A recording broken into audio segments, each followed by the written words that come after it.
Well, I think it works on two levels. The first way it works is that we're multitasking a little bit. When you're on Facebook, you're keeping track of the friends that you had, you're keeping track of the events that they're posting or their updates that they have, and you're juggling all that information. So you're actually using your working memory very efficiently in a short space of time. And that's a great way to kind of train and develop our working memory. The other way in which it's helping our working memory is actually releasing a hormone known as oxytocin. That it's a feel-good hormone, and when we feel good when we connect with our friends, when we see photos of ourselves laughing, having a good time over the weekend, and that actually boosts working memory. There's a lot of evidence that oxytocin can boost working memory, and that's what I think one of the things we're seeing happening when we use things like Facebook as well. Okay, so the whole social part, there's a positive aspect going on. It's not just working with the Post-it notes, but there's a whole, because you're connected and feeling connected, and that the emotion that's behind it, I guess, that releases the hormone. Absolutely, that's exactly what we see happen. That's what we're seeing with the elderly population. I think that's what we're seeing, with our kids today as well. That when they feel part of something beyond themselves, it releases oxytocin. It releases a feel-good hormone, and that it improves our working memory. And it helps them feel more integrated into their own society, and they want to participate, more in that. So, educationally wise, I guess for the learning, you talked about IQs as well. Yes. So how does it help to develop the IQ?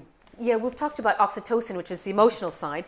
When we're looking at back to the Post-it note, the first benefit that we see, because they're actually using the Post-it note much more efficiently, they're learning how to juggle and manage all this multiple bits of incoming information, they also transfer this to the classroom environment. So with an IQ test, when they have to juggle information, think of what's being asked, match it up with their knowledge from their long-term memory, they're using their working memory at that point. When they're doing a language test, like what I used in my own study, they're using their working memory to respond properly, to think of matching up that information. So we see that there's huge cognitive benefits to social interaction and a social media like Facebook.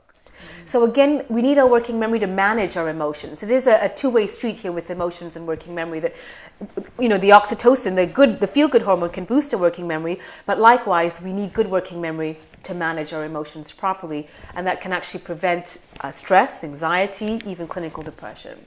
Okay.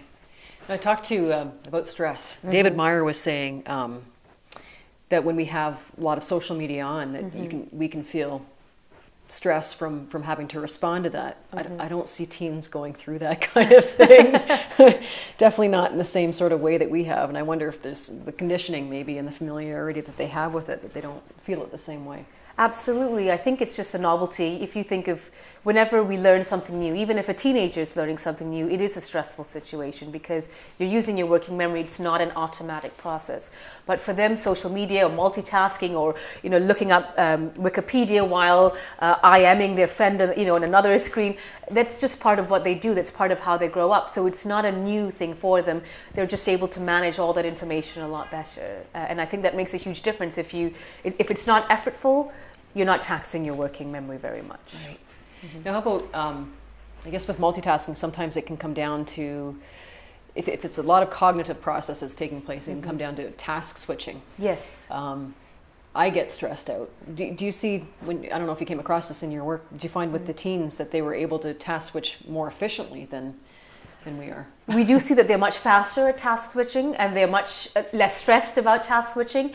One potential drawback is that they can make more errors because they are switching so quickly and it is so automatic for them that they may not even notice the kind of errors they make. And maybe if you look at the big picture, maybe those errors really aren't that important. There's a lot of things like spell check and so on, or that can sort of help you along the way. So those kinds of errors may be less important if you think about if you have a deadline and you have 5 things to get done and you're able to task switch very quickly, and that's working memory. And so maybe in the big picture, those errors really it's a small price to pay really for having great task switching skills like teenagers today have. So. A higher productivity. Yes, absolutely. Which yes. is good for business. Yes, absolutely, that's right. And I do know people talk about cognitive overload, but I think the key is to always work within your Post-it note space. So when you begin to exceed that, so even if a teenager maybe tries to do 10 things and they can only manage 8 of those things, then they are going to experience cognitive overload. So it's important to know the limits of your Post-it note, and as long as you're working within that, you'll be just fine.